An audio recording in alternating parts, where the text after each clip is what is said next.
once upon a time in the old, old days, when the camel was only a spy, when toads rose in the air on wings, and I myself rode in the air while I walked on the ground, and went up hill and down dale at the same time. In those days, I say, there were two brothers who dwelt together. All that they had inherited from their father were some oxen and other beasts, and a sick mother. One day the spirit of division seized upon the younger brother. He was half-witted besides. Allah help him, and he went to his brother and said, "Look now, brother, at these two stables. One of them is as new can be, while the other is old and rotten. Let us drive our cattle hither, and whatever goes into the new stable shall be mine, and all the rest shall be thine." "Not so, maimed," said the elder brother. "Let whatever goes into the old stable be thine." To this also the half-crazy maimed agreed. That same day they went and drove up their cattle, and all the cattle went into the new stable, except a helpless old ox that was so blind that it mistook its way and went into the old stable instead. Maimed said never a word, but took the blind old ox into the fields to graze. Every morning early he drove it thither, and late every evening he drove it back again. One day when he was on the road, the wind began to shake a big wayside tree so violently that its vast branches whined and whimpered again. "Hi, whimpering old dad," said the fool to the tree, "haste thou seen my elder brother?" But the tree, as if it didn't hear, only went on whining. The fool flew into such a rage at this that he caught up his chopper and struck at the tree, when out of it gushed a whole stream of golden sequins. At this, the fool rallied what little wits he had, hastened home, and asked his brother to lend him another ox, as he wanted to plow with a pair. He found a cart also and some empty sacks. These he filled with earth and set out forthwith for his tree. There he emptied his sacks of their earth, filled them with sequins instead, and when he returned home in the evening, his brother well nigh dropped down for amazement at the sight of the monstrous treasure. They could think of nothing now but dividing it. So the younger brother went to their neighbor for a 3-peck measure to measure it with. Now the neighbor was curious to know what such clodpoles could have to measure, so he took and smeared the bottom of the measure with tar, and sure enough, when the fool brought the measure back a short time afterwards, a sequin was sticking to the bottom of it. The neighbor immediately went and told it to another, who went and told it to a third, and so it was not long before everybody knew all about it. Now, the wiser brother knew not what might happen to them now that they had all this money, and he began to feel frightened. So he snatched up his pick and shovel, dug a trench, buried the treasure, and made off as fast as his heels could carry him. On the way it occurred to the wise brother that he had done foolishly in not shutting the door of the hut behind him, so he sent off his younger brother to do it for him. So the fool went back to the house, and he thought to himself, "Well, since I am here, I ought not to forget my old mother either." So he filled a huge cauldron with water, boiled it, and soused his old mother in it so thoroughly that her poor old head was never likely to speak again. After that, he propped the old woman against the wall with a broom, tore the door off its hinges, threw it over his shoulders, and went and rejoined his brother in the wood. The elder brother looked at the door and listened to the sad case of his poor old mother, but scolded and chid his younger brother he might, the latter grew more cock-a-hoop than ever. He fancied he had done such a clever thing. He had brought the door away with him, he said, in order that no one might get into the house. The wise brother would have given anything to have got rid of the fool, and began turning over in his mind how he might best manage it. He looked before him and behind him. He looked down the high road, and there were 3 horsemen galloping along. The thought instantly occurred to the pair of them that these horsemen were on their track. So they scrambled up a tree forthwith, door and all. They were scarcely comfortably settled when the 3 horsemen drove up beneath the tree and encamped there. The dusk of evening had come on at the very nick of time, so that they could not see the 2 brothers. Now, the 2 brothers would have done very well indeed up in the tree, had not one of them been a fool. Maimed the fool began to practice pleasantries, which disturbed the repose of the horsemen beneath the tree. Presently, however, came a crash bang, and down on the heads of the 3 sleepers fell the great heavy door from the top of the tree. The end of the world has come. The end of the world has come, cried they, and they rushed off in such a fright that no doubt they haven't ceased running to this very day. This finished the business so far as the elder brother was concerned. In the morning he arose and went on his way, and left the foolish younger brother by himself. Thus poor silly Maimed had to go forth into the wide world alone. He went on and on till he came to a village, by which time he was very hungry. There he stood in the gate of a mosque, and got 1 or 2 paras from those who went in and out, till he had enough to buy himself something to eat. At that moment, a fat little man came out of the mosque, and casting his eyes on Maimed, asked him if he would like to enter his service. "I don't mind if I do," replied Maimed, "but only on condition that neither of us is to get angry with the other for any cause whatever. If thou art wroth with me, I'll kill thee, and if I get wroth with thee, thou mayest kill me also." The fat man agreed to these terms, for there was a great lack of servants in that village. In order to make short work of the fat little man, the fool began by at once chasing all the hens and sheep off his master's premises. "Art angry, master?" he then inquired of his lord. His master was amazed, but he only answered, "Angry, not I. Why should I be?" At the same time, he entrusted nothing more to him, but let him sit in the house without anything to do. His master had a wife and child, and Maimed had to look after them. He liked to dandle the child up and down, but he knocked it about and hurt it. So clumsy was he, so he soon had to leave that off. But the wife began to be afraid that her turn would come next, sooner or later. So she persuaded her husband to run away from the fool one night. Maimed overheard what they said, hid himself in their store box, and when they opened it, in the next village out he popped. After a while, his master and his wife agreed together that they would go and sleep at night on the shores of a lake. They took Maimed with them, and put his bed right on the water's edge, that he might tumble in when he went to sleep. However, the fool was not such a fool, but that he made his master's wife jump into the lake instead of himself. "Art angry, master?" cried he. "Angry indeed.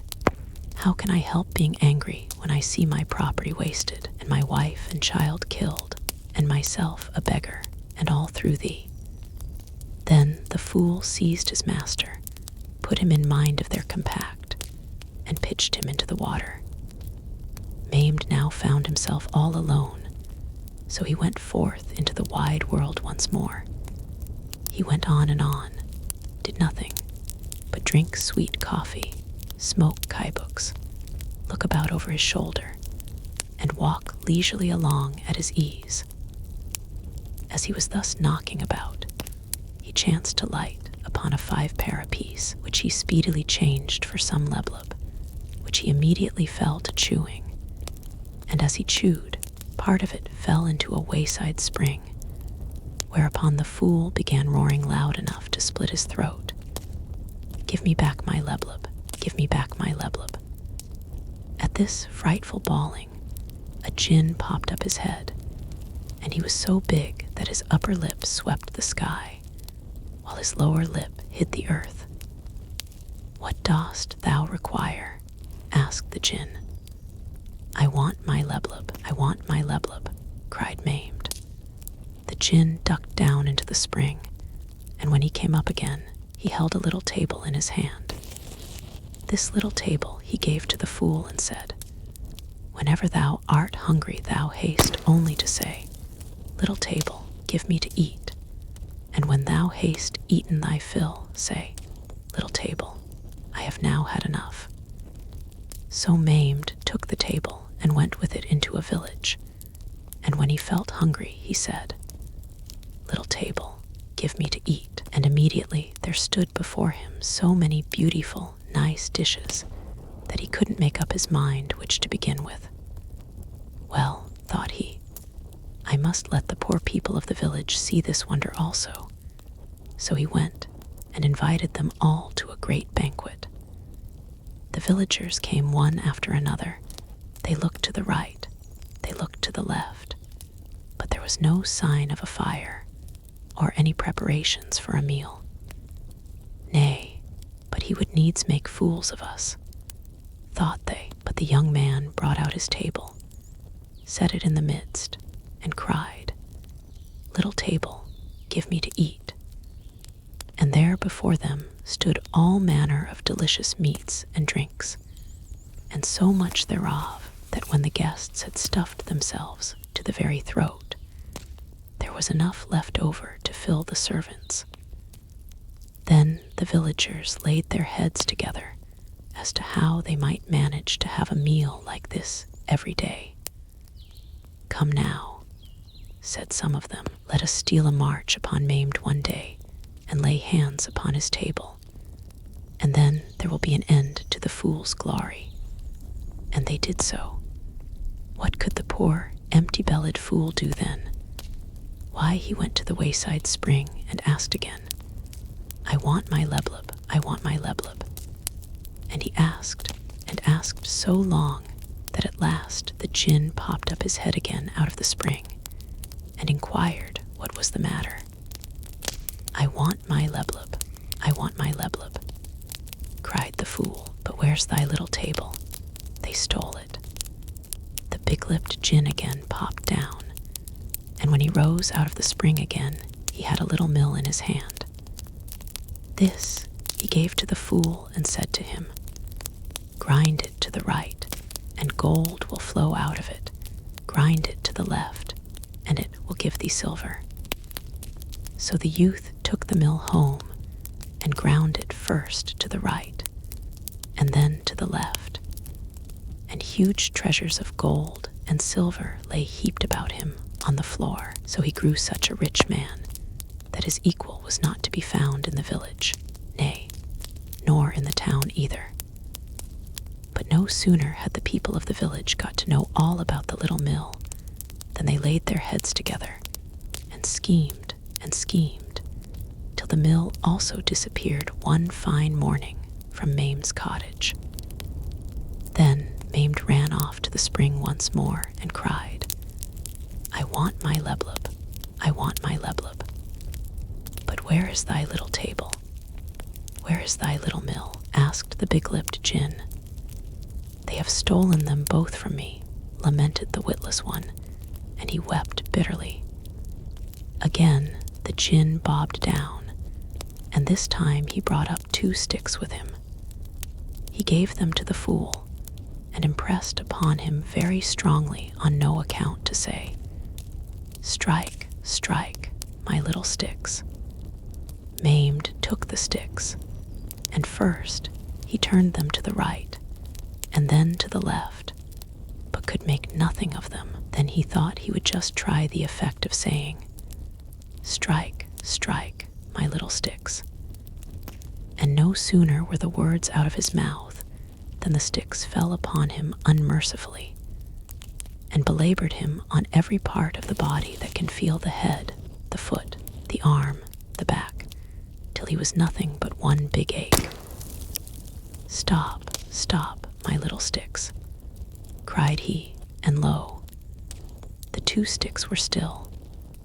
Then, for all his aches and pains, Maimed rejoiced greatly that he had found out the mystery.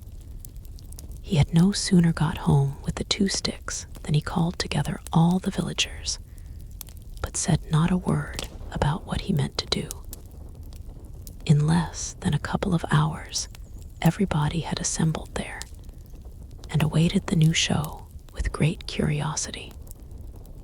Then Maimed came with his 2 sticks, and cried, "Strike, strike, my little sticks, strike, strike," whereupon the 2 sticks gave the whole lot of them such a rub-a-dub-dubbing that it was as much as they could do to howl for mercy. "Now," said Maimed, who was getting his wits back again, "I'll have no mercy till you have given back to me my little table and my little mill." The people of the village, all bruised and bleeding as they were, consented to everything, and hurried off for the little table and the little mill. Then Maimed cried, "Stand still, my little sticks," and there was peace and quiet as before. Then the man took away the 3 gifts to his own village, and as he now had money, he grew more sensible, and there also he found his brother. He gave all the buried treasure to his brother, and each of them sought out a damsel meet to be a wife, and married, and lived each in a world of his own. And there was not a wiser man in that village than mad Maimed now that he had grown rich. Once upon a time, in days long gone by, when my father was my father, and I was my father's son, when my father was my son, and I was my father's mother. Once upon a time, I say, at the uttermost ends of the world, hard by the realm of demons, stood a great city. In this same city there dwelt 3 poor damsels, the daughters of a poor woodcutter. From morn to eve, from evening to morning, they did nothing but sew and stitch, and when the embroideries were finished, one of them would go to the marketplace and sell them, and so purchase wherewithal to live upon. Now it fell out one day that the padishah of that city was wroth with the people, and in his rage he commanded that for 3 days and 3 nights nobody should light a candle in that city. What were these 3 poor sisters to do? They could not work in the dark, so they covered their window with a large thick curtain, lit a tiny rushlight, and sat them down to earn their daily bread. On the 3rd night of the prohibition, the padishah took it into his head to go round the city himself to see whether everyone was keeping his commandment. He chanced to step in front of the house of the 3 poor damsels, and as the folds of the curtain did not quite cover the bottom of the window, he caught sight of the light within. The damsels, however, little suspecting their danger, went on sewing and stitching and talking amongst themselves about their poor affairs. "Oh," said the eldest, "if only the padishah would wed me to his chief cook, what delicious dishes I should have every day. Yes, and I would embroider him for it a carpet so long that all his horses and all his men could find room upon it. As for me," said the middling damsel, I should like to be wedded to the keeper of his wardrobe. What lovely, splendid raiment I should then have to put on. And then I would make the Padishah a tent so large that all his horses and all his men should find shelter beneath it. Well, cried the youngest damsel, I'll look at nobody but the Padishah himself, and if he would only take me to wife, I would bear him 2 little children with golden hair. One should be a boy and the other a girl, and a half moon should shine on the forehead of the boy, and a bright star should sparkle on the temples of the girl. The Padishah heard the discourse of the 3 damsels, and no sooner did the red dawn shine in the morning sky than he sent for all 3 to the palace. The eldest he gave to his head pantler, the second to his head chamberlain, but the youngest he took for himself. And in truth, it fared excellently well with the 3 damsels. The eldest got so many rich dishes to eat that when it came to sewing the promised carpet, she could scarce move her needle for the sleep of surfeit. So they sent her back again to the woodcutter's hut. The second damsel, too, when they dressed her up in gold and silver raiment, would not deign to dirty her fingers by making tents. So they sent her back, too, to keep her elder sister company. And how about the youngest? Well, after 9 months and 10 days, the 2 elder sisters came sidling up to the palace to see if the poor thing would really be as good as her word, and bring forth the 2 wondrous children. In the gates of the palace, they met an old woman, and they persuaded her with gifts and promises to meddle in the matter. Now, this old woman was the devil's own daughter, so that mischief and malice were her meat and drink. She now went and picked up 2 pups and took them with her to the sick woman's bed. And oh, my soul, the wife of the Padishah brought forth 2 little children like shining stars. One was a boy, the other a girl. On the boy's forehead was a half moon, and on the girl's a star, so that darkness was turned to light when they were by. Then the wicked old woman exchanged the children for the pups, and told it in the ears of the Padishah that his wife had brought forth 2 pups. The Padishah was like to have had a fit in the furiousness of his rage. He took his poor wife, buried her up to the waist in the ground, and commanded throughout the city that every passerby should strike her on the head with a stone. But no sooner had the evil witch got hold of the 2 children than she took them a long way outside the town, exposed them on the bank of a flowing stream, and returned to the palace, right glad that she had done her work so well. Now, close to the water, where the 2 children lay, stood a hut where lived an aged couple. The old man had a she-goat which used to go out in the morning to graze and come back in the evening to be milked, and that was how the poor people kept body and soul together.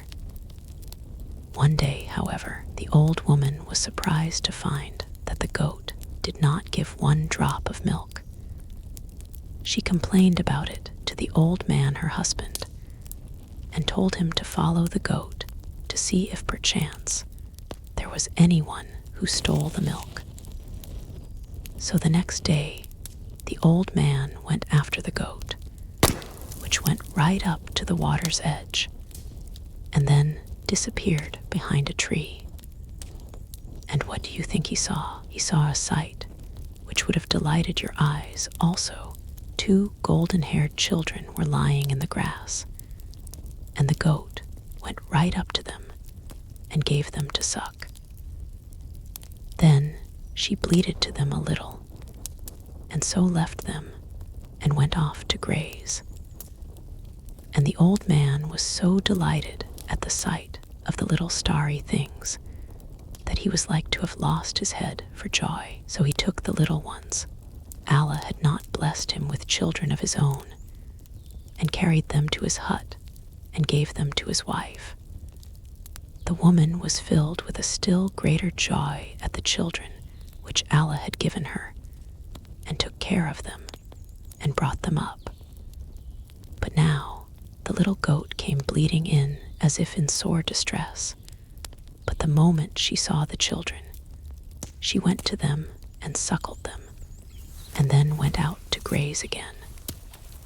But time comes and goes. The two wondrous children grew up and scampered up hill and down dale, and the dark woods were bright with the radiance of their golden hair. They hunted the wild beasts, tended sheep, and helped the old people by word and deed. Time came and went till the children had grown up, and the old people had become very old indeed. The golden-haired ones grew in strength, while the silver-haired ones grew in feebleness, till at last, one morning they lay dead there, and the brother and sister were left all alone. Sorely did the poor little things weep and wail, but was ever woe mended by weeping. So they buried their old parents, and the girl stayed at home with the little she-goat, while the lad went a-hunting. For how to find food was now their great care, and their little care too. One day, while he was hunting wild beasts in the forest, he met his father, the padishah. But he did not know it was his father, neither did the father recognize his son. Yet the moment the padishah beheld the wondrously beautiful child, he longed to clasp him to his breast, and commanded those about him to inquire of the child from whence he came. Then one of the courtiers went up to the youth and said, "Thou hast shot much game there, my bay." "Allah also has created much," replied the youth, "and there is enough for thee and for me also." And with that, he left him like a blockhead. But the padishah went back to his palace, and was sick at heart because of the boy. And when they asked what ailed him, he said that he had seen such a wondrously beautiful child in the forest, and that he loved him so that he could rest no more. The boy had the very golden hair and the same radiant forehead that his wife had promised him. The old woman was sore afraid at these words. She hastened to the stream, saw the house, peeped in, and there sat a lovely girl, like a moon 14 days old. The girl entreated the old woman courteously, and asked her what she sought. The old woman did not wait to be asked twice. Indeed, her foot was scarce across the threshold, when she began to ask the girl with honey-sweet words whether she lived all alone. "Nay, my mother," replied the girl, "I have a young brother. In the daytime he goes hunting, and in the evening he comes home." "Dost thou not grow weary of being all alone here by thyself?" inquired the witch. "If even I did," said the girl, "what can I do? I must fill up my time as best I may. Tell me now, my little diamond, dost thou dearly love this brother of thine?" "Of course I do." "Well then, my girl," said the witch, "I'll tell thee something, but don't let it go any further. When thy brother comes home this evening, fall to weeping and wailing, and keep it up with all thy might. When then he asks what ails thee, answer him not, and when he asks thee again give him never a word. When, however, he asks thee a third time, say that thou art tired to death with staying at home here all by thyself, and that if he loves thee, he will go to the garden of the Queen of the Paris, and bring thee from thence a branch. A lovelier branch thou hast never seen all thy life long."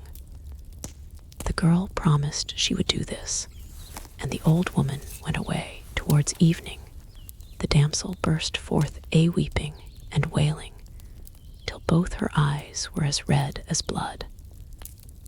The brother came home in the evening, and was amazed to see his sister in such dire distress. Yet could he not prevail upon her to tell him the cause of it. He promised her all the grass of the field and all the trees of the forest if she would only tell him what was the matter. And to satisfy the desire of his sister's heart, the golden-haired youth set off next morning for the garden of the fairy queen. He went on and on, smoking his kybuk and drinking coffee, till he reached the boundaries of the fairy realm. He came to deserts where no caravan had ever gone. He came to mountains where no bird could ever fly. He came to valleys where no serpent can ever crawl. But his trust was in Allah, so he went on, and on till he came to an immense desert, which the eye of man had never seen nor the foot of man trodden.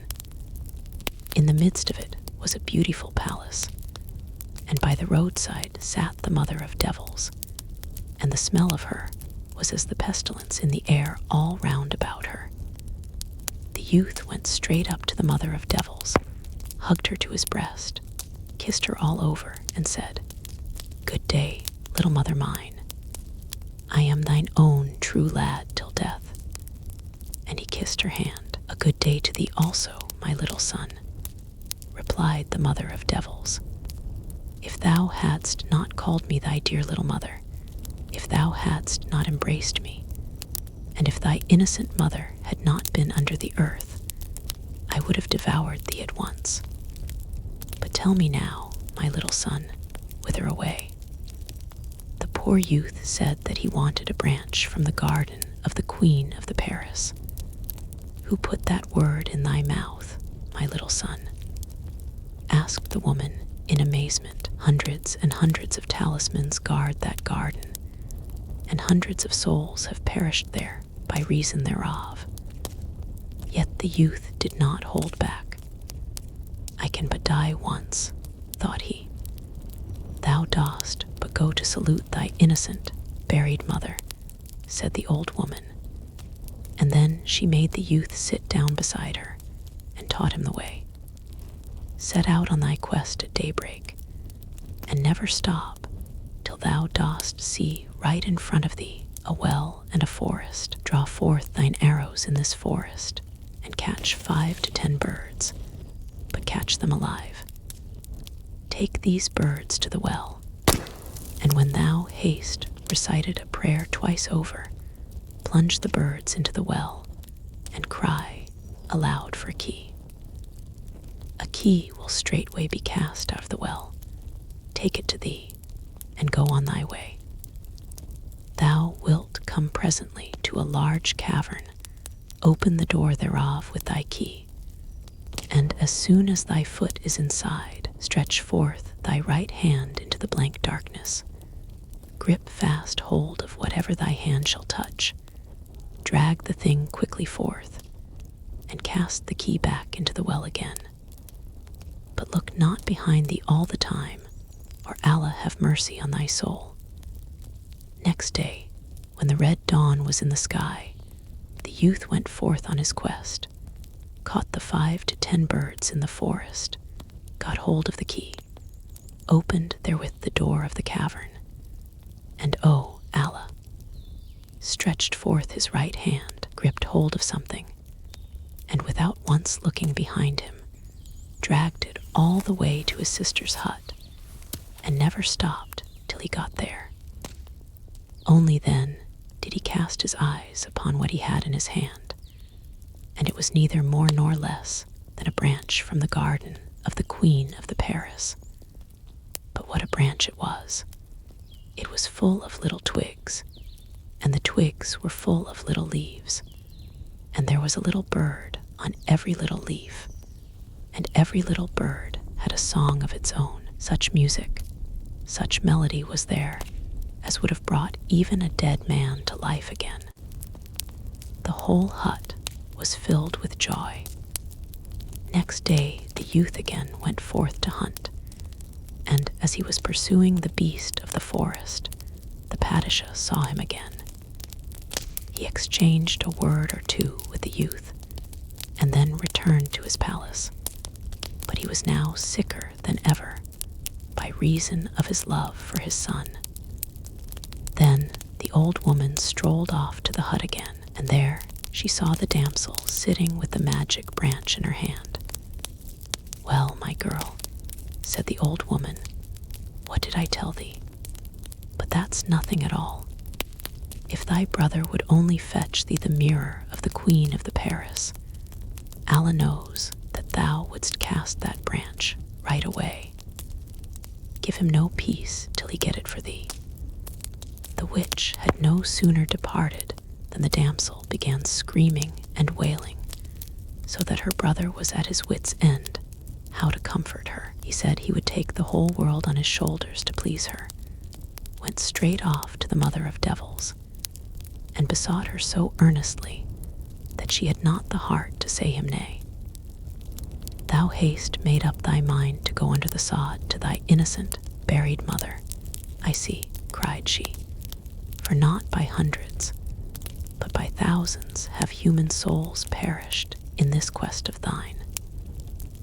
Then she instructed the youth whither he should go and what he should do, and he set off on his way. He took an iron staff in his hand and tied iron sandals to his feet, and he went on and on till he came to 2 doors, as the mother of devils told him he would beforehand. One of these doors was open, the other was closed. He closed the open door and opened the closed door, and there, straight before him, was another door.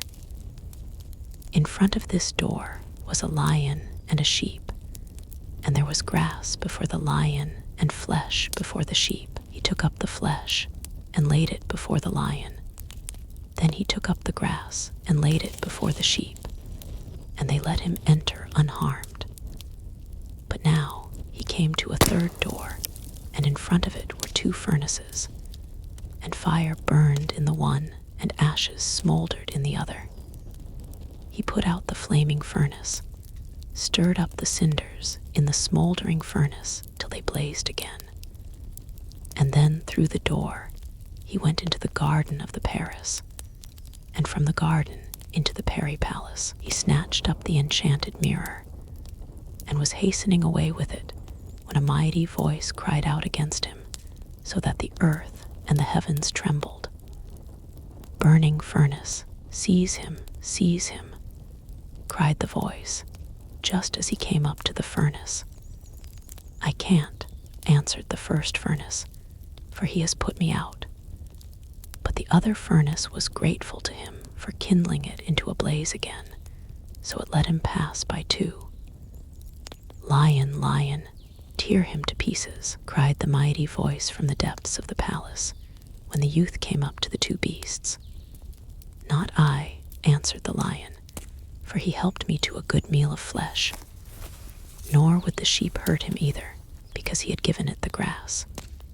"Open door, let him not out," cried the voice from within the palace. "Nay, but I will," replied the door, "for had he not opened me I should be closed still." And so the golden-haired youth was not very long in getting home, to the great joy of his sister.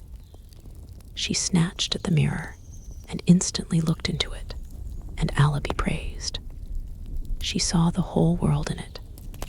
Then the damsel thought no more of the para branch, for her eyes were glued to the mirror.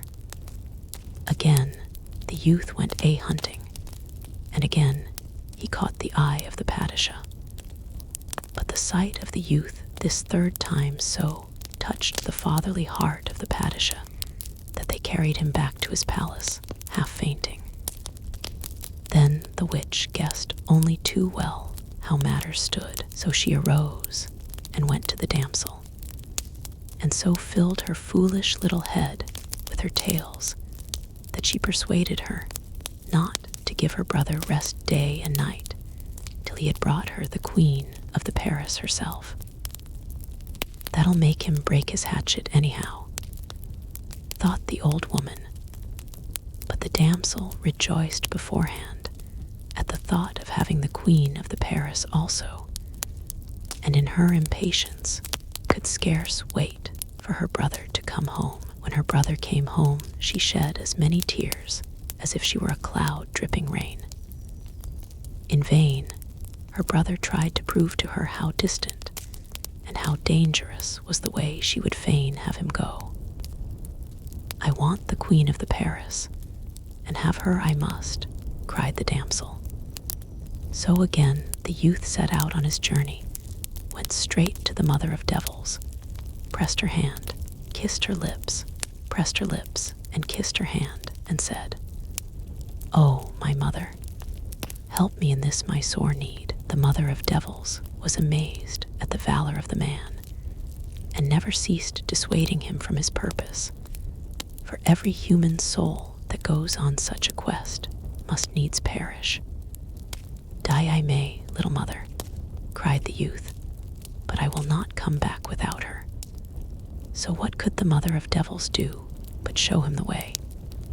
"Go the same road," said she, "that led thee to the branch, and then go on to where thou didst find the mirror. Thou wilt come at last to a large desert, and beyond the desert thou wilt see 2 roads, but look neither to the right hand nor yet to the left, but go right on through the sooty darkness betwixt them. When now it begins to grow a little lighter, thou wilt see a large cypress wood, and in this cypress wood a large tomb. In this tomb, turned to stone, are all those who ever desired the queen of the Paris. Stop not there, but go right on to the palace of the queen of the Paris, and call out her name with the full strength of thy lungs. What will happen to thee after that, not even I can tell thee." Next day, the youth set out on his journey.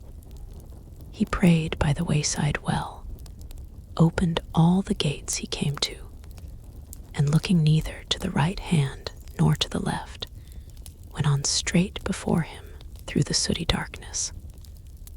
All at once it began to grow a little lighter, and a large cypress wood appeared right in front of him. The leaves of the trees were of a burning green, and their drooping crowns hid snow-white tombs. Nay, but they were not tombs, but stones as big as men. Nay, but they were not stones at all, but men who had turned, who had stiffened into stone. There was neither man, nor spirit, nor noise, nor breath of wind, and the youth froze with horror to his very marrow. Nevertheless, he plucked up his courage and went on his way. He looked straight before him all the time, and his eyes were almost blinded by a dazzling light. Was it the sun he saw? No, it was the palace of the queen of the Paris. Then he rallied all the strength that was left in him, and shouted the name of the queen of the Paris with all his might, and the words had not yet died away upon his lips when his whole body up to his kneecap stiffened into stone. Again he shouted with all his might, and he turned to stone up to his navel. Then he shouted for the last time with all his might, and stiffened up to his throat first, and then up to his head, till he became a tombstone like the rest. But now the queen of the Paris came into her garden, and she had silver sandals on her feet and a golden saucer in her hand, and she drew water from a diamond fountain. And when she watered the stone youth, life and motion came back to him. "Well, thou youth thou," said the queen of the Paris, "'tis not enough then that thou hast taken away my peri branch and my magic mirror, but thou must needs, forsooth, venture hither a 3rd time. Thou shalt share the fate of thy innocent buried mother. Stone thou shalt become, and stone shalt thou remain. What brought thee hither? Speak. I came for thee, replied the youth very courageously. Well, as thou hast loved me so exceedingly, no harm shall befall thee, and we will go away together. Then the youth begged her to have compassion on all the men she had turned to stone, and give them back their lives again. So the Peri returned to her palace, packed up her baggage, which was small in weight but priceless in value, filled the little golden saucer with water, and sprinkled therewith all the stones, and the whole multitude of the stones became men. They all took horse, and as they quitted the Peri realm, the earth trembled beneath them, and the sky was shaken as if the 7 worlds and the 7 heavens were mingled together, so that the youth would have died of fright if the queen of the Paris had not been by his side.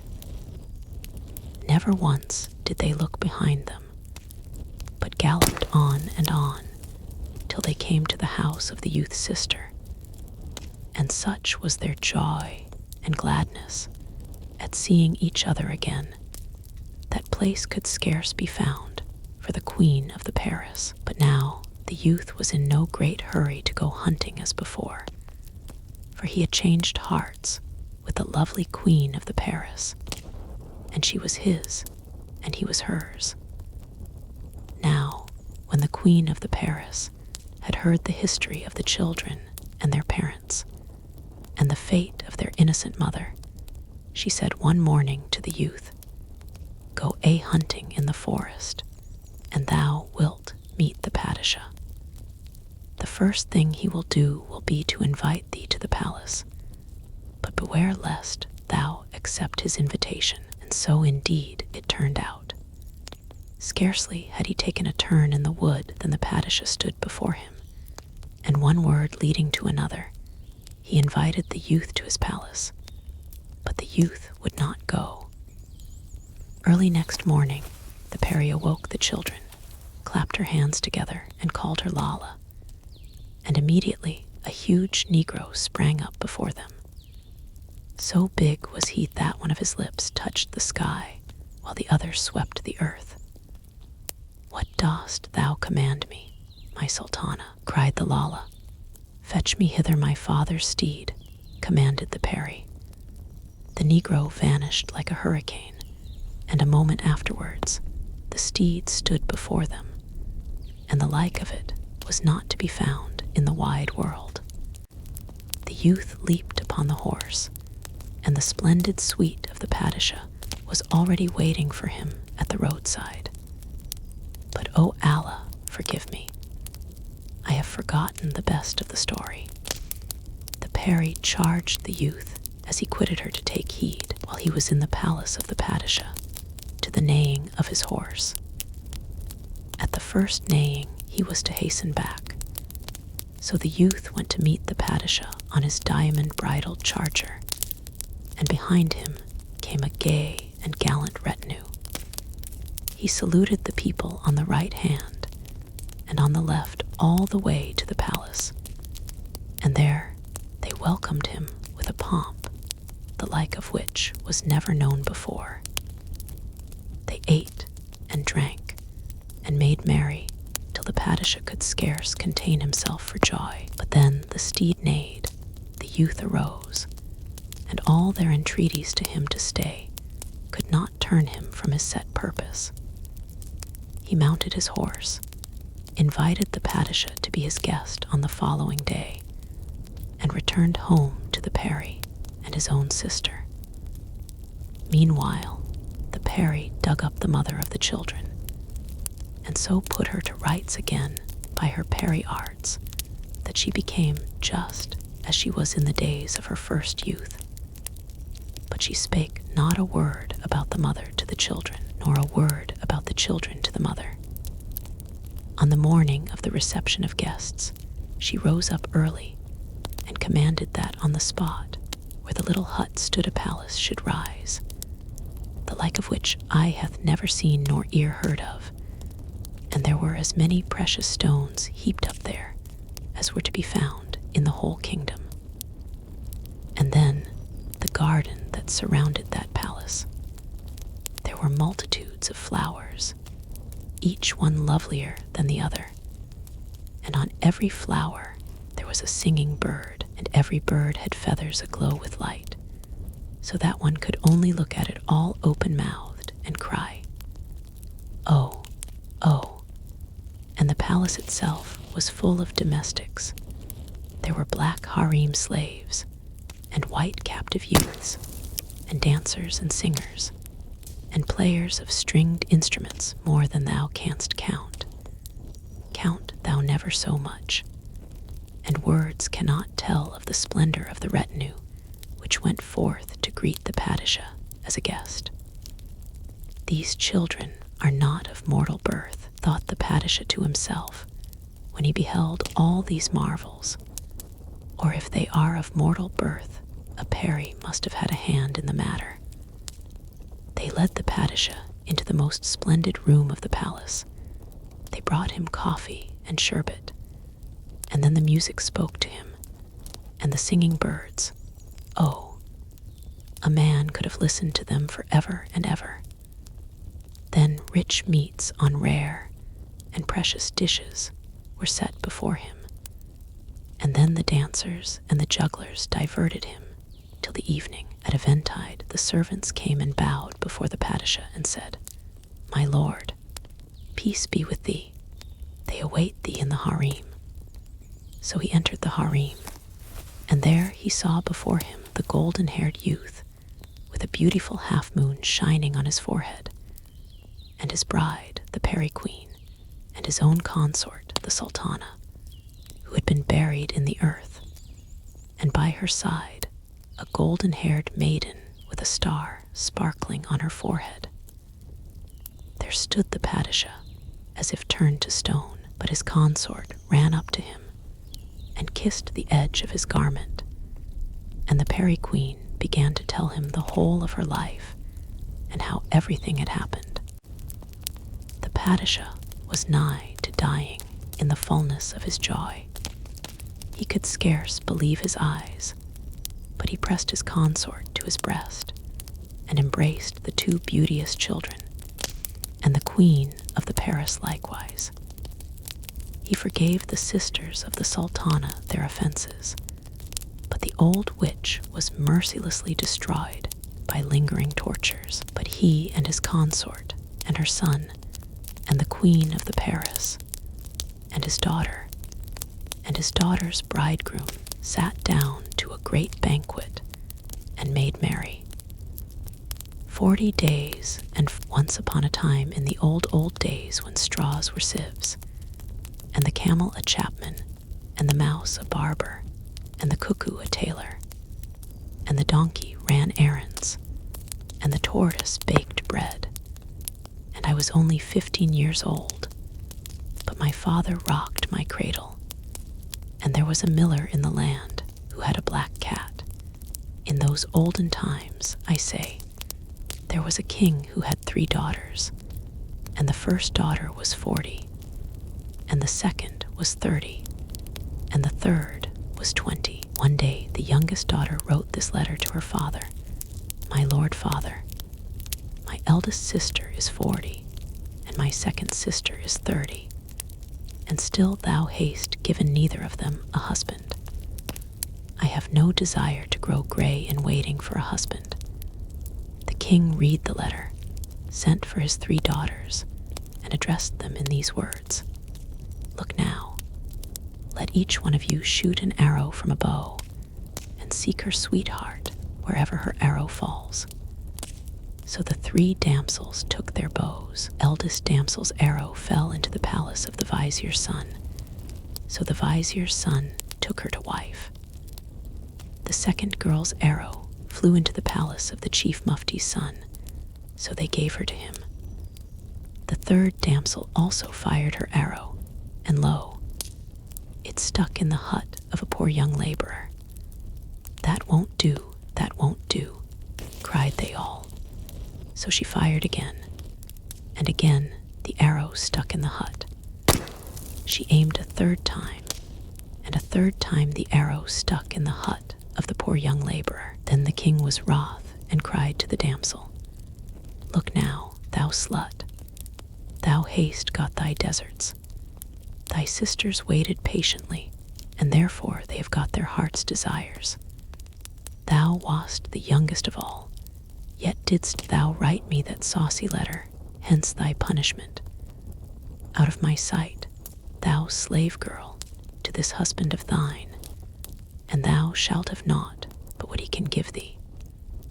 So the poor damsel departed to the hut of the laborer, and they gave her to him to wife. They lived together for a time, and on the 10th day of the 9th month, the time came that she should bear a child, and her husband, the laborer, hastened away for the midwife.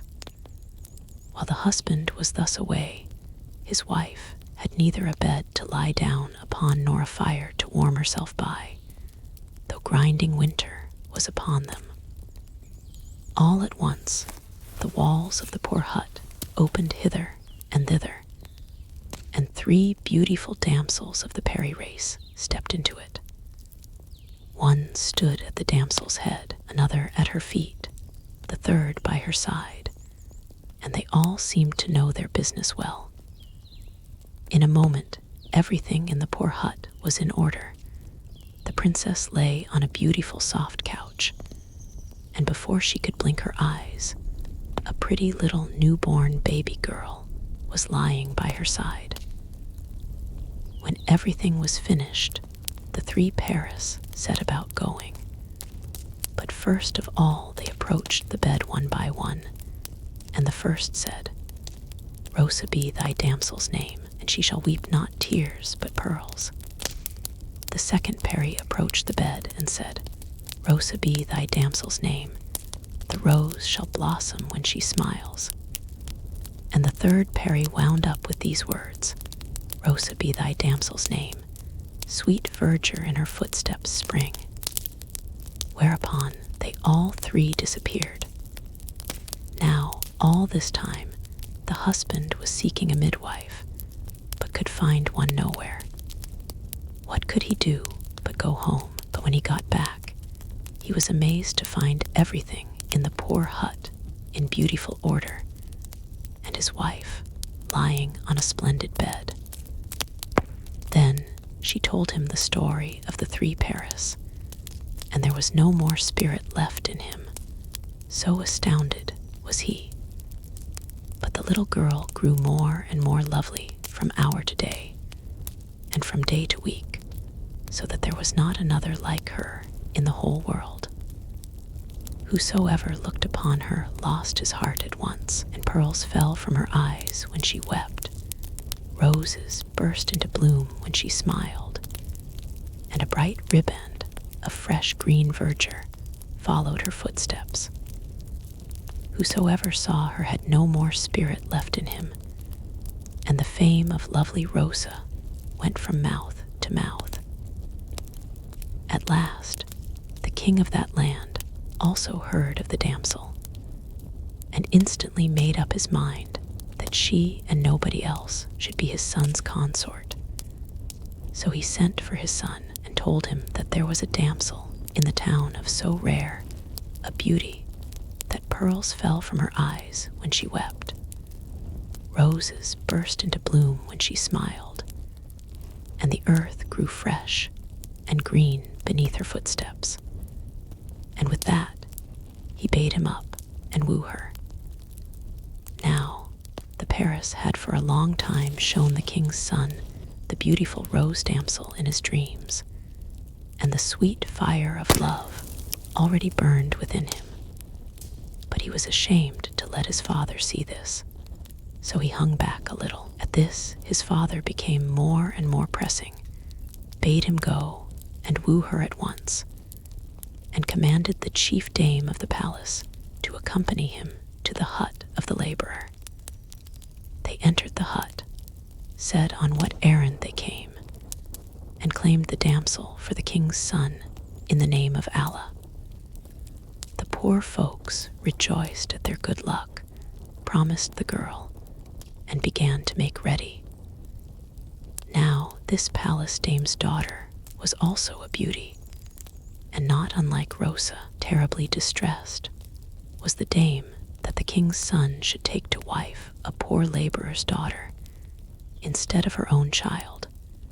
So she made up her mind to deceive them and put her own daughter in Rosa's place.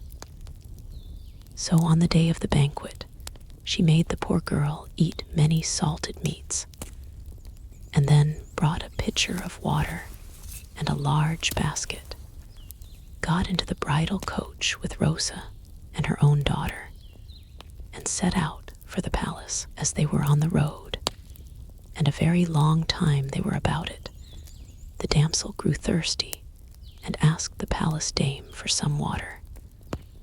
"Not till thou hast given me one of thine eyes," said the palace dame. What could the poor damsel do? She was dying with thirst, so she cut out one of her eyes and gave it for a drink of water. They went on and on, further and further, and the damsel again became thirsty and asked for another drink of water. "Thou shalt have it if thou give me thy other eye," said the palace dame. And the poor damsel was so tormented with thirst that she gave the other eye for a drink of water. The old dame took the two eyes, pitched the sightless damsel into the big basket, and left her all alone on the top of a mountain. But the beautiful bridal robe she put upon her own daughter, brought her to the king's son, and gave her to him with the words, "Behold thy wife." So they made a great banquet, and when they had brought the damsel to her bridegroom and taken off her veil, he perceived that the damsel who now stood before him was not the damsel of his dreams. As, however, she resembled her a little, he said nothing about it to anybody. So they lay down to rest, and when they rose up again early next morning, the king's son was quite undeceived, for the damsel of his dreams had wept pearls, smiled roses, and sweet green herbs had grown up in her footsteps. But this girl had neither roses, nor pearls, nor green herbs to show for herself. The youth felt there was some trickery at work here. This was not the girl he had meant to have. "How am I to find it all out?" thought he to himself, but not a word did he say to anyone. While all these things were going on in the palace, poor Rosa was weeping on the mountain top, and such showers of pearls fell from her by dint of her sore weeping that there was scarce room to hold them all in the big basket. Now, a mud carrier happened to be passing by who was carting mud away, and hearing the weeping of the damsel was terribly afraid and cried, "Who art thou, a djinn or a peri?" "I am neither a djinn nor yet a peri," replied the damsel, "but the remains of a living child of man." Whereupon the mudraker took courage, opened the basket, and there a poor sightless damsel was sobbing, and her tears fell from her in showers of pearls.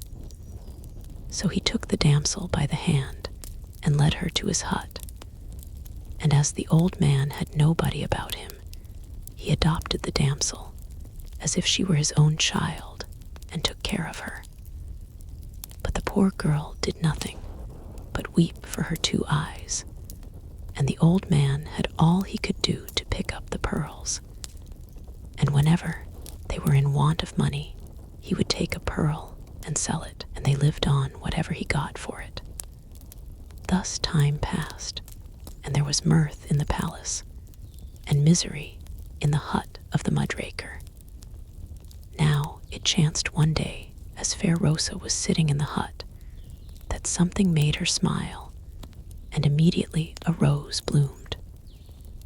Then the damsel said to her foster father, the mudraker, "Take this rose, Papa, and go with it in front of the palace of the king's son, and cry aloud that thou hast roses for sale that are not to be matched in the wide world. But if the dame of the palace comes out, see that thou dost not give her the rose for money, but say that thou wilt sell it for a human eye." So the man took the rose and stood in front of the palace and began to cry aloud, "A rose for sale, a rose for sale, the like of which is nowhere to be found." Now it was not the season for roses, so when the dame of the palace heard the man crying a rose for sale, she thought to herself, "I'll put it in my daughter's hair, and thus the king's son will think that she is his true bride." So she called the poor man to her and asked him what he would sell the rose for. "For nothing," replied the man, "for no money told down, but I'll give it thee for a human eye." Then the dame of the palace brought forth one of fair Rosa's eyes and gave it for the rose. Then she took it to her daughter, plaited it in her hair, and when the king's son saw the rose, he thought of the Peri of his dreams, but could not understand whither she had gone. Nevertheless, he now fancied he was about to find out, so he said not a word to anyone. Meanwhile, the old man went home with the eye and gave it to the damsel, fair Rosa. Then she fitted it in its right place, sighed from her heart in prayer to Allah, who can do all things, and behold, she could see right well again with her one eye. The poor girl was so pleased that she could not help smiling, and immediately another rose sprang forth. This also she gave to her father, that he might walk in front of the palace and give it for another human eye. The old man took the rose, and scarcely had he begun crying it before the palace when the old dame again heard him. "He has just come at the nick of time," thought she. "The king's son has begun to love my rose-bedizened daughter. If I can only get this rose also, he will love her still better, and this serving wench will go out of his mind altogether." So she called the mudraker to her and asked for the rose, but again he would not take money for it, though he was willing to let her have it in exchange for a human eye. Then the old woman gave him the second eye, and the old man hastened home with it and gave it to the damsel. Rosa immediately put it in its proper place, prayed to Allah, and was so rejoiced when her two bright eyes sparkled with living light that she smiled all the day, and roses bloomed on every side of her. Henceforth she was lovelier than ever. Now one day beautiful Rosa went for a walk, and as she smiled continually as she walked along, roses bloomed around her, and the ground grew fresh and green beneath her feet. The palace dame saw her and was terrified. "What will become of me?" she thought, "if the affair of this damsel comes to be known." She knew where the poor mud scraper lived, so she went all alone to his dwelling and terrified him by telling him that he had an evil witch in his house. The poor man had never seen a witch, so he was terrified to death and asked the palace dame what he had better do. "Find out, first of all, what her talisman is," advised the palace dame, "and then I'll come and do the rest." So the first thing the old man did when the damsel came home was to ask her how she, a mere child of man, had come to have such magic power. The damsel, suspecting no ill, said that she had got her talisman from the three Paris, and that pearls, roses, and fresh sweet verdure would accompany her so long as her talisman was alive. "What then is thy talisman?" asked the old man. "A little deer on the hilltop, if it die, I also dead drop," answered she. The next day the palace dame came thither in the utmost misery, heard all about it from the mud scraper and hastened home with great joy. She told her daughter that on the top of the neighboring hill was a little deer which she should ask her husband to get for her. That very same day, the Sultana told her husband of the little deer on the top of the hill, and begged and implored him to get her its heart to eat. And after not many days, the prince's men caught the little deer and killed it, and took out its heart and gave it to the Sultana at the same instant when they killed the little fawn fair Rosa died. The mudraker sorrowed over her till he could sorrow no more, and then took and buried her. Now, in the heart of the little fawn, there was a little red coral eye, which nobody took any notice of. When the Sultana ate the heart, the little red coral eye fell out and rolled down the steps as if it wanted to hide itself. Time went on, and in not more than 9 months and 10 days, the prince's consort was brought to bed of a little daughter, who wept pearls when she cried, dropped roses when she smiled, and sweet green herbs sprang up in her footsteps. When the prince saw it, he mused and mused over it. The little girl was the very image of fair Rosa, and not a bit like the mother who had borne her. So his sleep was no repose to him till one night fair Rosa appeared to him in his dreams and spoke these words to him. "O my prince, O my betrothed, my soul is beneath thy palace steps, my body is in the tomb, thy little girl is my little girl, my talisman is the little coral eye." The prince had no sooner awakened than he went to the staircase and searched about, and lo, there was the little coral eye. He picked it up, took it into his chamber, and laid it on the table.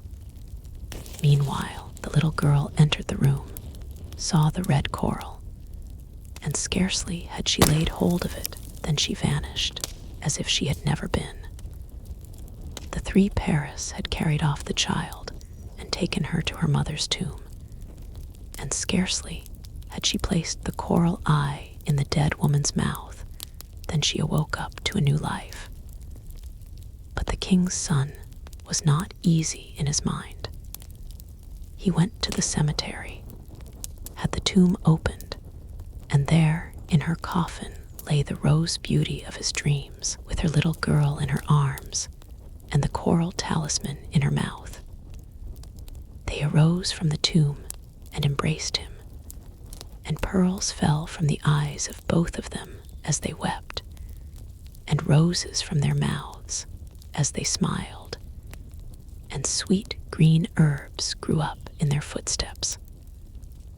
The palace dame and her daughter paid for their crimes, but beautiful Rosa and her father and her mother, the Sultan's daughter, were all reunited, and for 40 days and 40 nights they held high revel amidst the beating of drums and the tinkling of cymbals. Once upon a time, when the servants of Allah were many, there lived a Padishah who had 1 son and 1 daughter.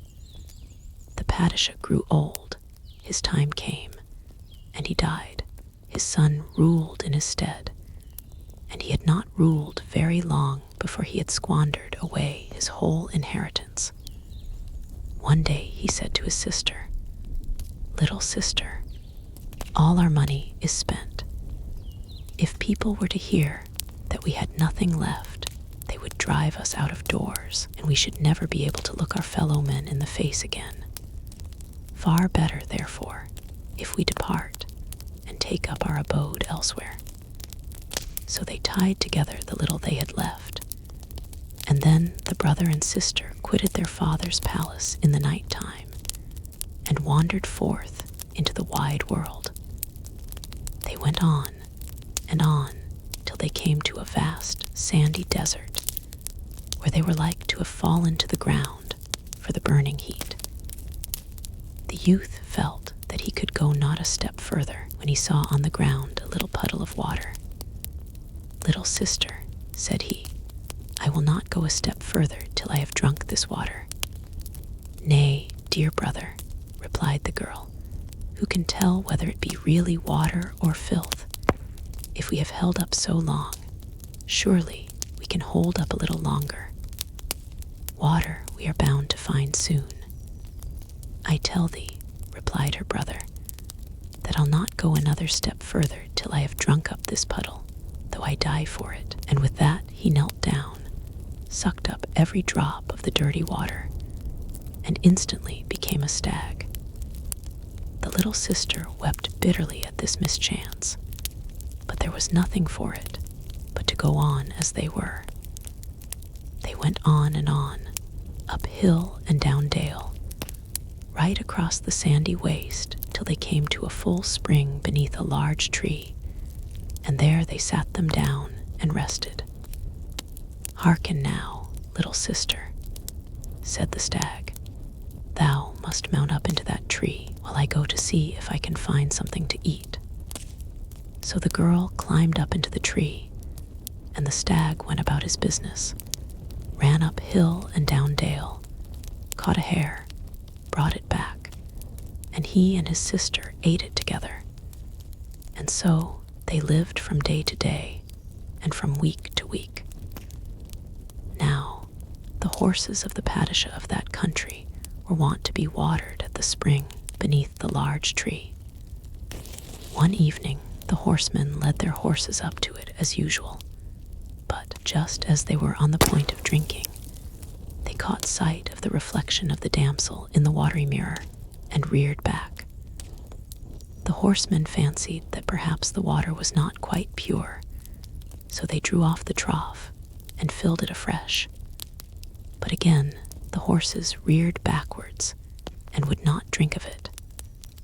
The horsemen knew not what to make of it, so they went and told the padishah. "Perchance the water is muddy," said the padishah. "Nay," replied the horseman, "we emptied the trough once and filled it full again with fresh water, and yet the horses would not drink of it." "Go again," said their master, "and look well about you, perchance there is someone near the spring of whom they are afraid." The horsemen returned, and looking well about the spring, cast their eyes at last upon the large tree, on the top of which they perceived the damsel. They immediately went back and told the padishah. The padishah took the trouble to go and look for himself, and raising his eyes perceived in the tree a damsel, as lovely as the moon when she is 14 days old, so that he absolutely could not take his eyes off her. "Art thou a spirit or a peri?" said the padishah to the damsel. "I am neither a spirit nor a peri, but a mortal as thou art," replied the damsel. In vain the padishah begged her to come down from the tree. In vain he implored her. Nothing he could say would make her come down. Then the padishah waxed wroth. He commanded them to cut down the tree. The men brought their axes and fell a-hewing at the tree. They hewed away at the vast tree. They hewed and hewed until only a little strip of solid trunk remained to be cut through. But meanwhile, eventide had drawn nigh, and it began to grow dark. So they left off their work, which they purposed to finish next day. Scarcely had they departed when the stag came running out of the forest, looked at the tree, and asked the little sister what had happened. The girl told him that she would not descend from the tree, so they had tried to cut it down.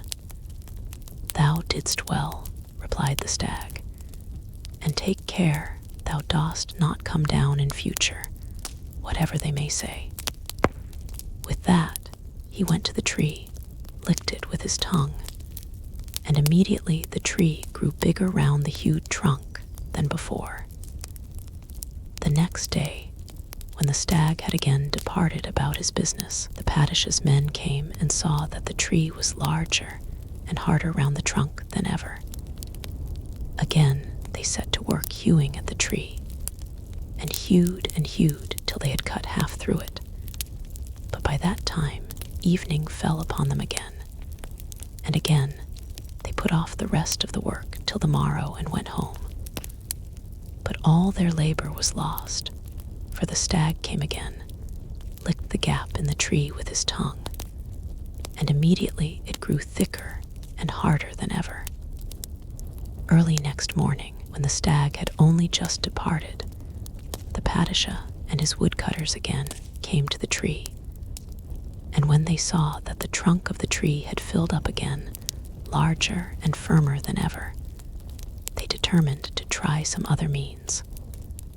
So they went home again and sent for a famous old witch, told her of the damsel in the tree, and promised her a rich reward if she would, by subtlety, make the damsel come down.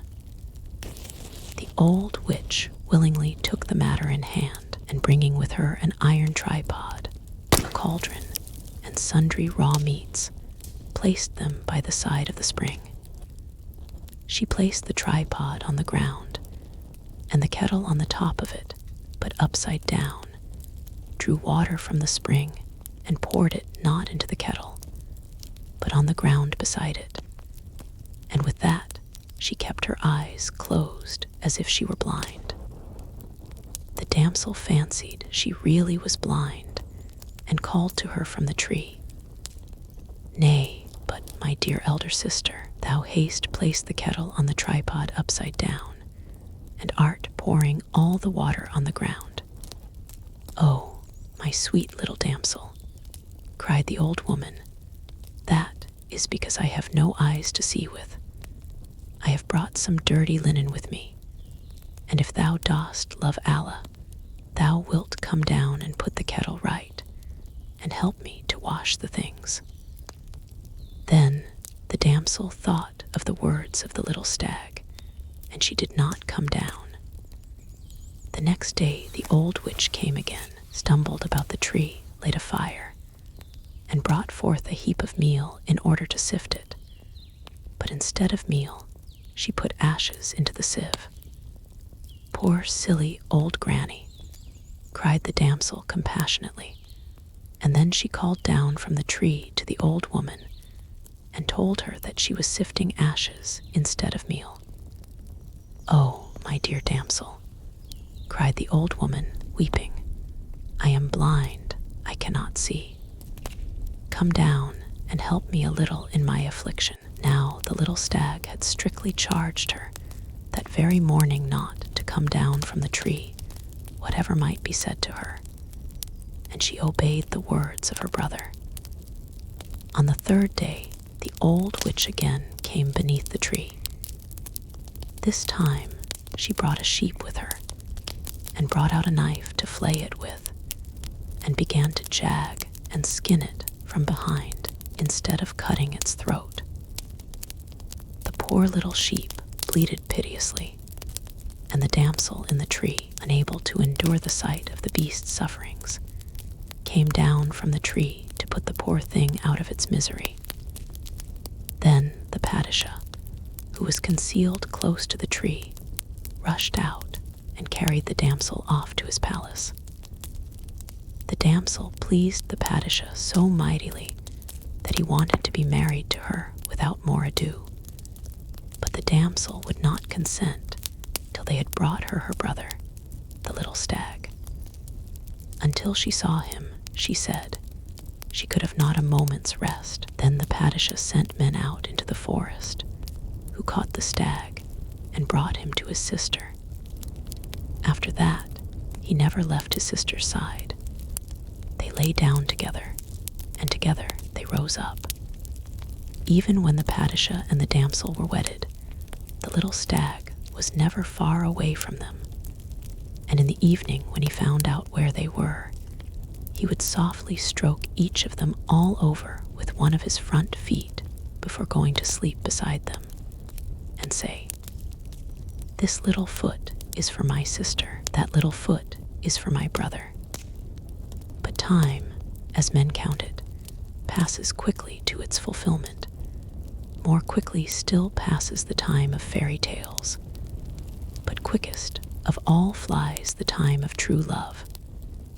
Yet, our little people would have lived on happily if there had not been a black female slave in the palace. Jealousy devoured her at the thought that the Padishah had taken to his bosom the ragged damsel from the treetop rather than herself, and she watched for an opportunity of revenge. Now there was a beautiful garden in the palace, with a fountain in the midst of it, and there the Sultan's damsel used to walk about. One day, with a golden saucer in her hand and a silver sandal on her foot, she went towards the great fountain, and the black slave followed after her and pushed her in. There was a big fish in the basin, and it immediately swallowed up the Sultan's pet damsel. Then the black slave returned to the palace, put on the golden raiment of the Sultan's damsel, and sat down in her place.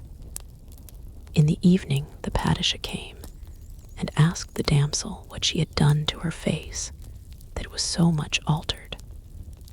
"I have walked too much in the garden, and so the sun has tanned my face," replied the girl. The Padishah believed her and sat down beside her, but the little stag came also, and when he began to stroke them both down with his forefoot, he recognized the slave girl as he said, "This little foot is for my sister, and this little foot is for my brother." Then it became the one wish of the slave girl's heart to be rid of the little stag as quickly as possible, lest it should betray her. So after a little thought, she made herself sick and sent for the doctors, and gave them much money to say to the Padishah that the only thing that could save her was the heart of the little stag to eat. So the doctors went and told the Padishah that the sick woman must swallow the heart of the little stag, or there was no hope for her. Then the Padishah went to the slave girl whom he fancied to be his pet damsel, and asked her if it did not go against her to eat the heart of her own brother. "What can I do?" sighed the impostor. "If I die, what will become of my poor little pet? If he be cut up, I shall live, while he will be spared the torments of those poor beasts that grow old and sick." Then the Padishah gave orders that a butcher's knife should be whetted, and a fire lighted, and a cauldron of water put over the fire. The poor little stag perceived all the bustling about, and ran down into the garden to the fountain, and called out 3 times to his sister, "The knife is on the stone, the water's on the boil, haste, little sister, hasten." And thrice she answered back to him from the fish's maw, "Here am I in the fish's belly, in my hand a golden saucer, on my foot a silver sandal, in my arms a little Padishah." For the Sultan's pet damsel had brought forth a little son in the fish's belly. Now the Padishah was intent on catching the little stag when it ran down into the garden to the fountain, and coming up softly behind it, heard every word of what the brother and sister were saying to each other. He quietly ordered all the water to be drained off the basin of the fountain, drew up the fish, cut open its belly, and what do you think he saw? In the belly of the fish was his wife, with a golden saucer in her hand, and a silver sandal on her foot, and a little son in her arms. Then the Padishah embraced his wife, and kissed his son, and brought them both to the palace, and heard the tale of it all to the very end. But the little stag found something in the fish's blood, and when he had swallowed it, he became a man again. Then he rushed to his sister, and they embraced and wept with joy over each other's happiness. But the Padishah sent for his black slave girl and asked her which she would like the best, 4 good steeds or 4 good swords. The slave girl replied, "Let the swords be for the throats of my enemies, but give me the 4 steeds that I may take my pleasure on horseback." Then they tied the slave girl to the tails of 4 good steeds and sent her out for a ride. And the 4 steeds tore the black girl into little bits and scattered them abroad. But the Padishah and his wife lived happily together, and the king's son, who had been a stag, abode with them. And they gave a great banquet, which lasted 4 days and 4 nights. And they attained their desires, and may ye, O my readers, attain your desires likewise in the olden times, when there were sieves in straws and lies in everything, in the olden times when there was abundance, and men ate and drank the whole day, and yet lay down hungry. In those olden times there was once a Padishah whose days were joyless, for he had never a son to bless himself with. One day he was in the path of pleasure with his vizier, and when they had drunk their coffee and smoked their kaibuks, they went out for a walk and went on till they came to a great valley. Here they sat down to rest a while, and as they were looking about them to the right hand and to the left, the valley was suddenly shaken as if by an earthquake. A whip cracked, and a dervish, a green-robed, yellow-slippered, white-bearded dervish, suddenly stood before them. The Padishah and the vizier were so frightened that they dared not budge. But when the dervish approached them and addressed them with the words, "Selamun alaikum," took heart a bit and replied courteously, "Vi alaikum salam." "What is thy errand here, my lord Padishah?" asked the dervish. "If thou dost know that I am a Padishah, thou dost also know my errand," replied the Padishah. Then the dervish took from his bosom an apple, gave it to the Padishah, and said these words, "Give half of this to thy sultana, and eat the other half thyself." And with these words he disappeared. Then the Padishah went home, gave half the apple to his consort, and ate the other half himself. And in exactly 9 months and 10 days, there was a little prince in the harem. The Padishah was beside himself for joy. He scattered sequins among the poor, restored to freedom his slaves, and the banquet he gave to his friends had neither beginning nor end. Swiftly flies the time in fairy tales, and the child had reached his 14th summer, while yet they fondled him. One day he said to his father, "My lord father Padishah, make me now a little marble palace, and let there be 2 springs under it, and let one of them run with honey, and the other with butter." Dearly did the Padishah love his little son, because he was his only child, so he made him the marble palace with the springs inside it, as his son desired. There then sat the king's son in the marble palace, and while he was looking at the springs that bubbled forth both butter and honey, he saw an old woman with a pitcher in her hand, and she would fain have filled it from the spring. Then the king's son caught up a stone and flung it at the old woman's pitcher and broke it into pieces. The old woman said not a word, but she went away. But the next day she was there again with her pitcher, and again she made as if she would fill it, and a second time the king's son cast a stone at her and broke her pitcher. The old woman went away without speaking a word. She came on the 3rd day also, and it fared with her pitcher then as on the first 2 days. Then the old woman spoke, youth," cried she, "'tis the will of Allah that thou shouldst fall in love with the three orange Paris." And with that she quitted him. From thenceforth the heart of the king's son was consumed by a hidden fire. He began to grow pale and wither away. When the Padishah saw that his son was ill, he sent for the wise men and the leeches, but they could find no remedy for the disease. One day the king's son said to his father, "Oh, my dear little Daddy Shah, these wise men of thine cannot cure me of my disease, and all their labors are in vain. I have fallen in love with the three oranges, and never shall I be better till I find them." "Oh, my dear little son," groaned the Padishah, "thou art all that I have in the wide world. If thou dost leave me, in whom can I rejoice?" Then the king's son slowly withered away, and his days were as a heavy sleep. So his father saw that it would be better to let him go forth on his way and find, if so be he might, the three oranges that were as the balsam of his soul.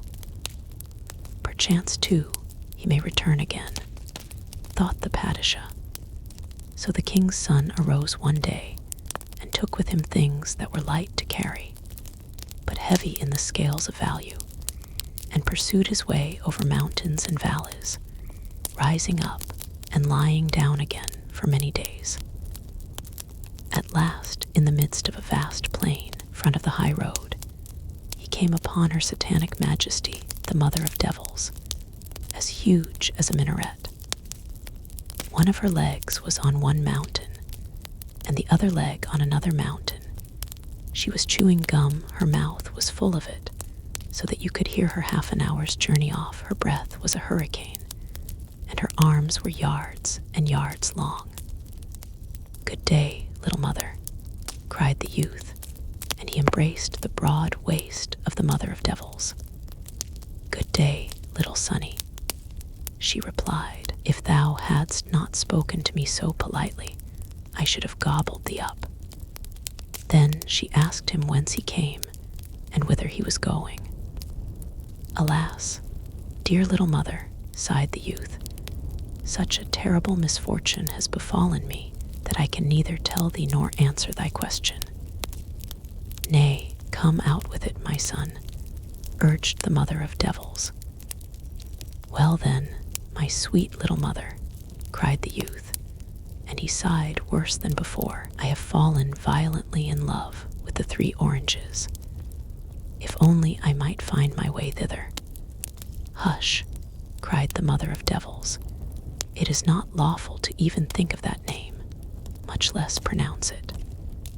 I and my sons are its guardians, yet even we don't know the way to it. 40 sons have I, and they go up and down the earth more than I do. Perchance they may tell thee something of the matter." So when it began to grow dusk towards evening, ere yet the devil sons had come home, the old woman gave the king's son a tap and turned him into a pitcher of water. And she did it not a moment too soon, for immediately afterwards the 40 sons of the mother of devils knocked at the door and cried, "Mother, we smell man's flesh." "Nonsense," cried the mother of devils. "What, I should like to know, have the sons of men to do here?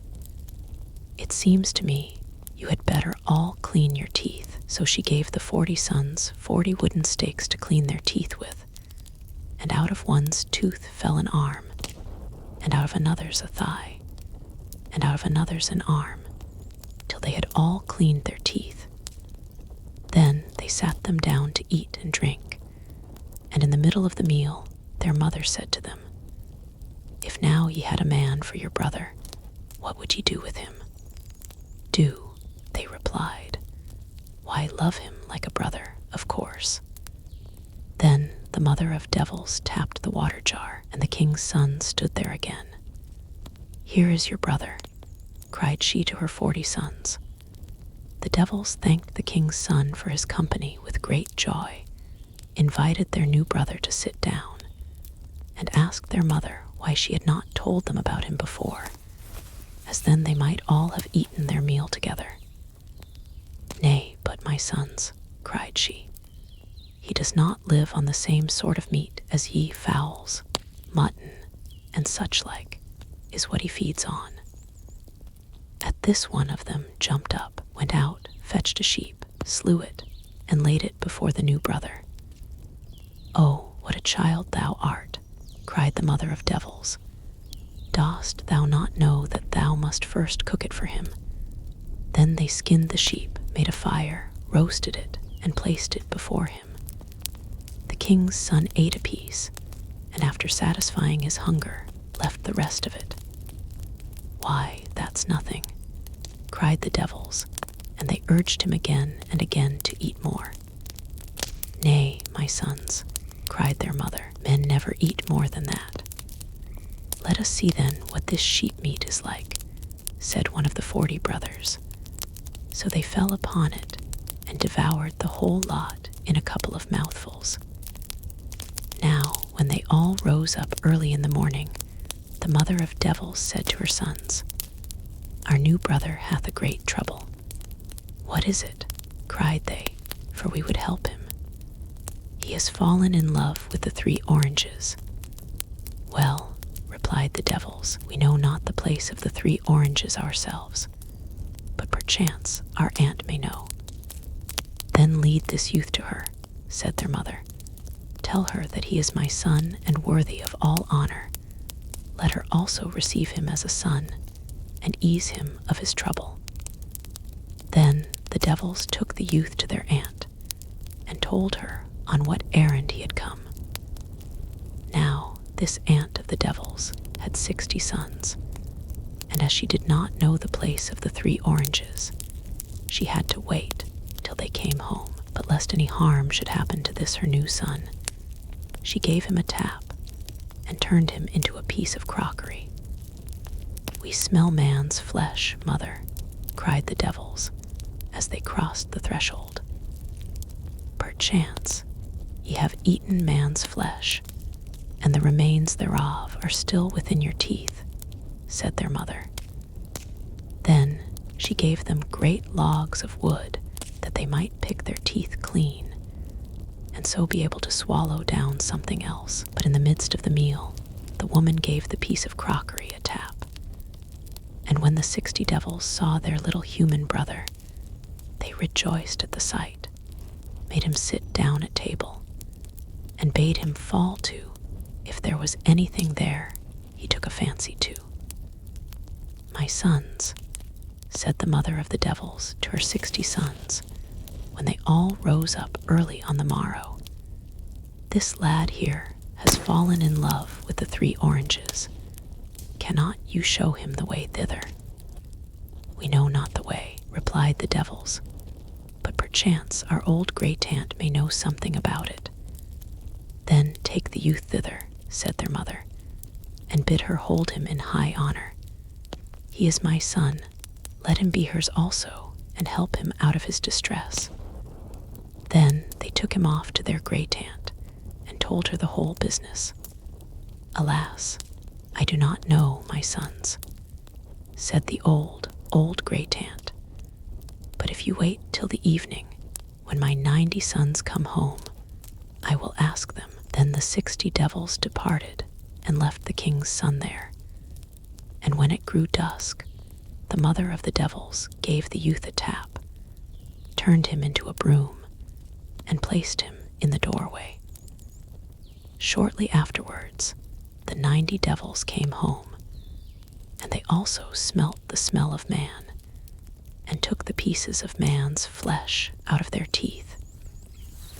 In the middle of their meal, their mother asked them how they would treat a human brother if they had one, when they had sworn upon eggs that they would not hurt so much as his little finger.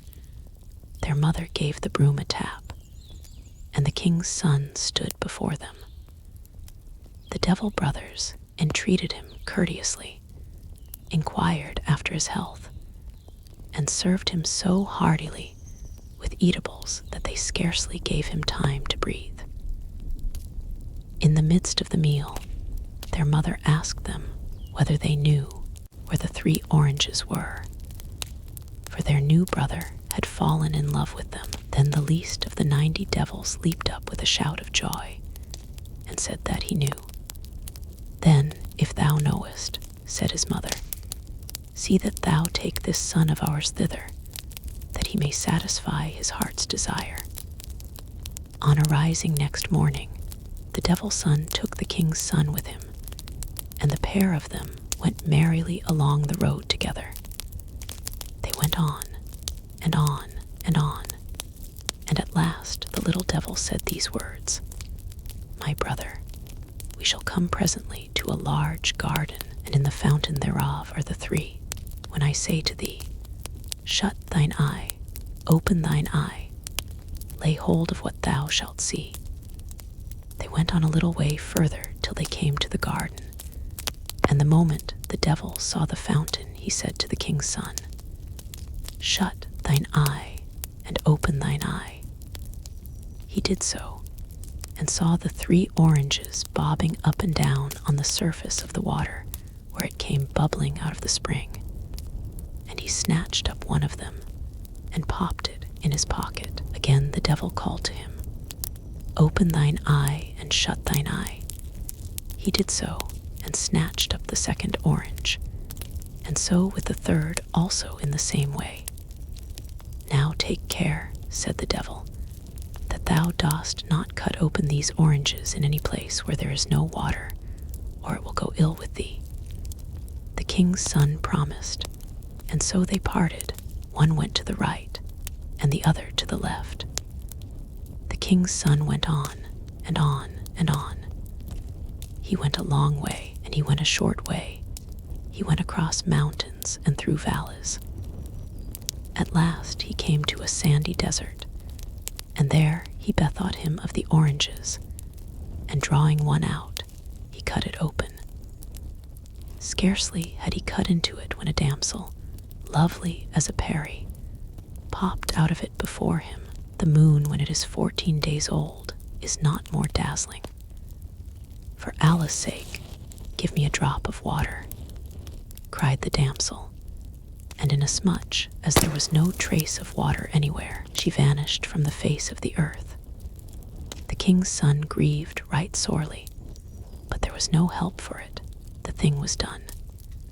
Again he went on his way, and when he had gone a little further, he thought to himself, I may as well cut open one more orange.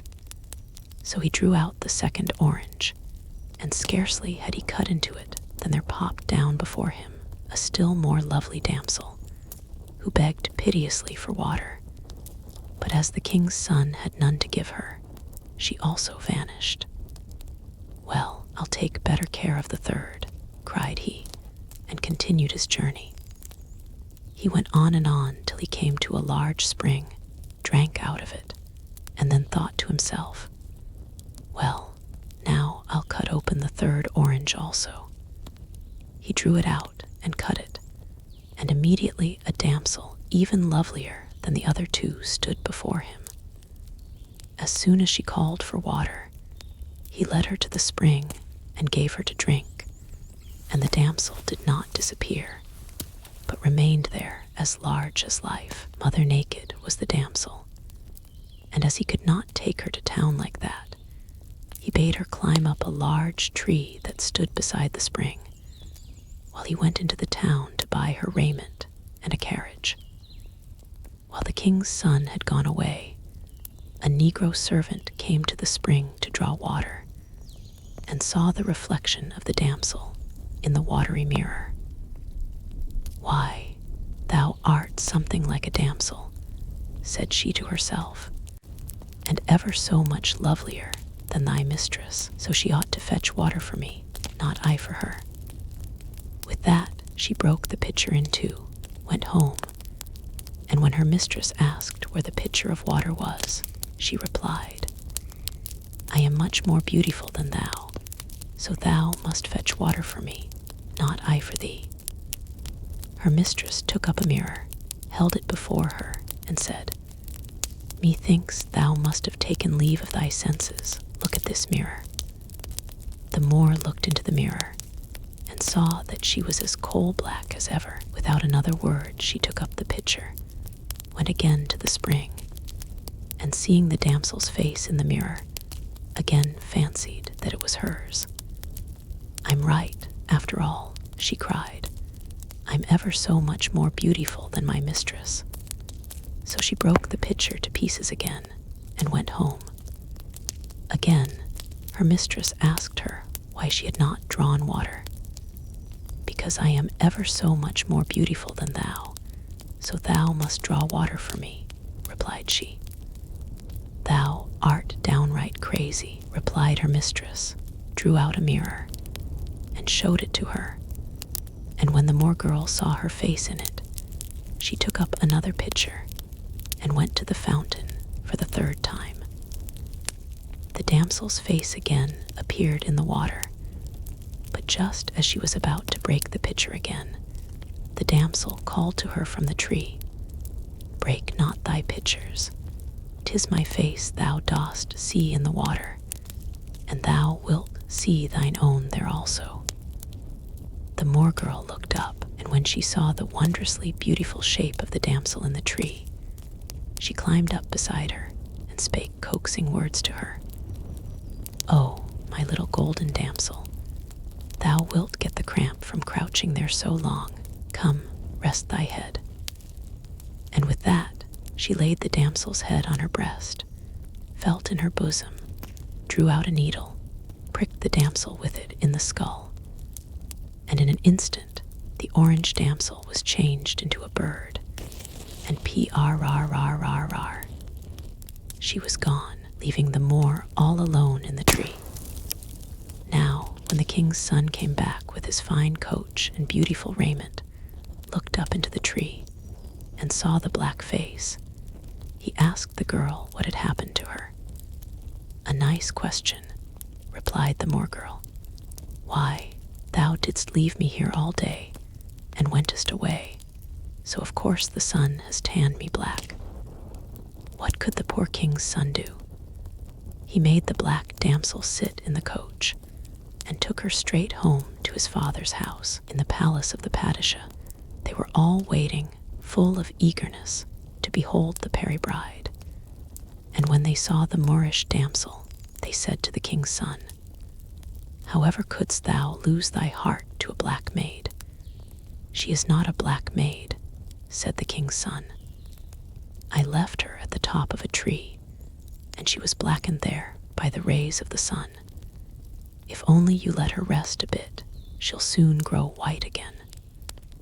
And with that, he led her into her chamber and waited for her to grow white again. Now there was a beautiful garden in the palace of the king's son, and one day the orange bird came flying onto a tree there and called down to the gardener.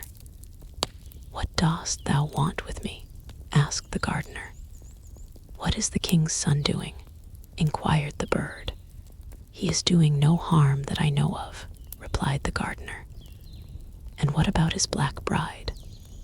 "Oh, she's there too, sitting with him as usual."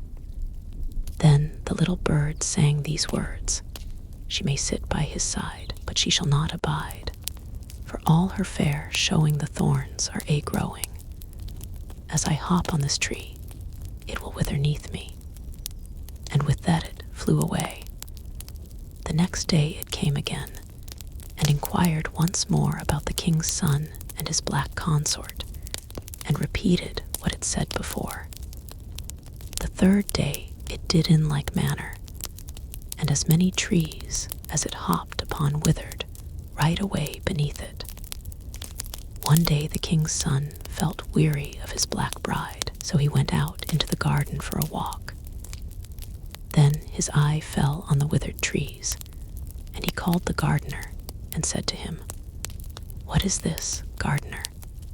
Why dost thou not take better care of thy trees? Dost thou not see that they are all withering away?" Then the gardener replied that it was of but little use for him to take care of the trees, for a few days ago a little bird had been there, and asked what the king's son and his black consort were doing, and had said that though she might be sitting there, she should not sit forever, but that thorns would grow, and every tree it lit upon should wither. The Bang's son commanded the gardener to smear the trees with birdlime, and if the bird then lit upon it, to bring it to him. So the gardener smeared the trees with birdlime, and when the bird came there next day, he caught it, and brought it to the king's son, who put it in a cage. Now no sooner did the black woman look upon the bird than she knew at once that it was the damsel. So she pretended to be very ill, sent for the chief medicine man, and by dint of rich gifts, persuaded him to say to the king's son that his consort would never get well unless he fed her with such and such birds. The king's son saw that his consort was very sick. He sent for the doctor, went with him to see the sick woman, and asked him how she was to be cured. The doctor said she could only be cured if they gave her such and such birds to eat. "Why, only this very day have I caught one of such birds," said the king's son, and they brought the bird, killed it, and fed the sick lady with the flesh thereof. In an instant, the black damsel arose from her bed. But one of the bird's dazzling feathers fell accidentally to the ground and slipped between the planks, so that nobody noticed it. Time went on, and the king's son was still waiting and waiting for his consort to turn white. Now, there was an old woman in the palace who used to teach the dwellers in the harem to read and write. One day, as she was going downstairs, she saw something gleaming between the planks of the floor, and going towards it, perceived that it was a bird's feather that sparkled like a diamond.